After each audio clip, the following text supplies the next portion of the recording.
¿Qué sucede cuando el talento innovador de un director se une a la visión de uno de los estudios más poderosos de Hollywood? El encuentro entre Francis Ford Coppola y Paramount Pictures redefinió el cine moderno con una de las sagas más icónicas de todos los tiempos, El Padrino. Esta colaboración no solo lanzó a Coppola al estrellato, sino que también consolidó a Paramount como un estudio dispuesto a apostar por historias complejas y audaces. Todo comenzó cuando Paramount decidió llevar a la pantalla grande la novela de Mario Puzo, El Padrino. Aunque el proyecto era ambicioso, el estudio estaba en búsqueda de un director que pudiera darle vida a esta historia de una manera única.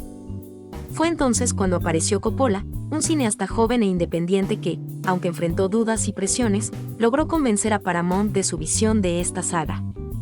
En 1972, El Padrino llegó a los cines y se convirtió en un éxito instantáneo, transformando a Coppola en uno de los directores más respetados y catapultando a Paramount a la cima de la industria.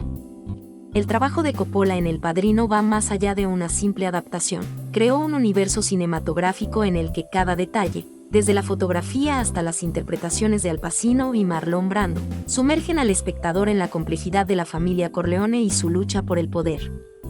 Esta colaboración con Paramount no solo redefinió el género de cine de mafias, sino que además mostró que una historia tan oscura y profunda podía ser un éxito de taquilla y recibir aclamación crítica, algo revolucionario en su época.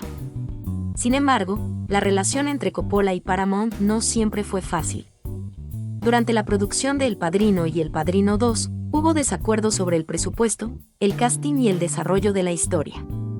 Pero fue precisamente esa tensión la que permitió que Coppola llevara sus ideas al límite, entregando películas de una calidad narrativa y visual impresionante.